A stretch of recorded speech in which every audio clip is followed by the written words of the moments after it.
Friends, आज हम discuss करने वाले हैं VSEPR theory means valence shell electron pair repulsion theory.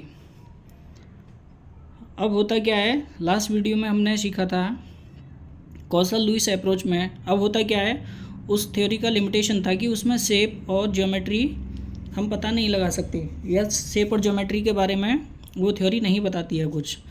तो वेस्पर थ्योरी में हम किसी भी मॉलिक्यूल की शेप और ज्योमेट्री पता लगा सकते हैं। तो अब इसमें होता क्या है कि लोन पेयर अगर जीरो होते हैं, किसी भी मॉलिक्यूल के सेंट्रल एटम में लोन पेयर जीरो होते हैं, तो शेप और ज्योमेट्री बराबर होती है, इक्वल होती है। मीन्स जो शेप होगी मॉलिक्यूल की वही ज्योमेट्री होगी। अगर लोन पेयर जीरो नहीं है, किसी भी मॉलिक्यूल के सेंट्रल एटम पे लोन पेयर जीरो नहीं है, तो उसकी शेप और ज्योमेट्री दोनों डिफरेंट होती है। अब ये लोन पेयर बॉन्ड पेयर होते क्या हैं, ये एक एग्जाम्पल के थ्रू हम समझेंगे। हम वाटर का एग्जाम्पल लेते हैं। तो जब ऑक्सीजन का हाइड्रोजन के साथ में बॉन्डिंग होती है, तो ये दो इलेक्ट्रॉन पेयर बॉन्डिंग में पार्टिसिपेट करते हैं, तो ये होते हैं बॉन्ड पेयर। और जो इलेक्ट्रॉन पेयर बॉन्डिंग में पार्टिसिपेट नहीं करते हैं, वो होते हैं लोन पेयर। तो अब इन बॉन्ड पेयर और लोन पेयर की हेल्प से हम शेप और ज्योमेट्री किसी भी मॉलिक्यूल की डिटरमाइन कर सकते हैं। जैसे कि जब हम शेप कैलकुलेट करते हैं या शेप निकालते हैं किसी भी मॉलिक्यूल की, तो हम केवल उसके अंदर बॉन्ड पेयर की बात करते हैं, बॉन्ड पेयर ही देखते हैं। तो इसमें लोन पेयर एक तरह से हम हाइड कर देते हैं।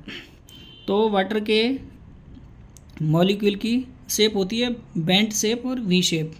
लेकिन अब जब हम ज्योमेट्री की बात करते हैं, तो इसमें लोन पेयर भी देखने होते हैं। अब इन लोन पेयर की वजह से इसकी क्या होती है, ज्योमेट्री डिफरेंट होती है शेप से, तो इसकी ज्योमेट्री होती है टेट्राहेड्रल।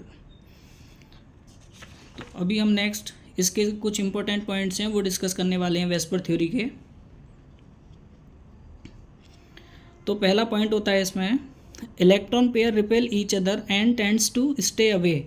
मीन्स कोई भी एटम जब मॉलिक्यूल बनाता है, मिलकर मॉलिक्यूल बनाते हैं कोई एटम, तो उसमें क्या होता है, इलेक्ट्रॉन्स की शेयरिंग होती है।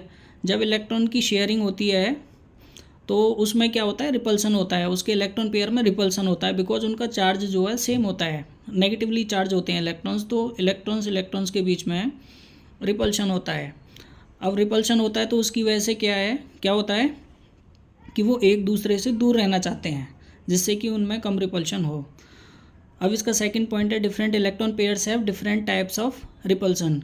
मीन्स ये लोन पेयर और बॉन्ड पेयर जो होते हैं, इनमें रिपल्सन भी इस थ्योरी के अकॉर्डिंग एक्सप्लेन किया है कि अलग अलग होता है, इसमें डिफरेंट होता है। जब हम लोन पेयर की बात करेंगे, तो लोन पेयर में सबसे ज़्यादा रिपल्सन होता है, फिर उसके बाद लोन पेयर बॉन्ड पेयर में कम होता है, फिर सबसे कम होता है बॉन्ड पेयर में।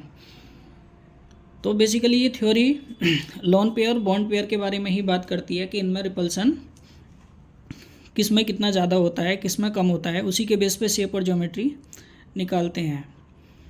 तो थर्ड पॉइंट है इसका, geometry and shape is determined by bond pairs and lone pair. In bond pair और लोन पेयर की हेल्प से ज्योमेट्री और शेप हम डिटरमाइन कर सकते हैं।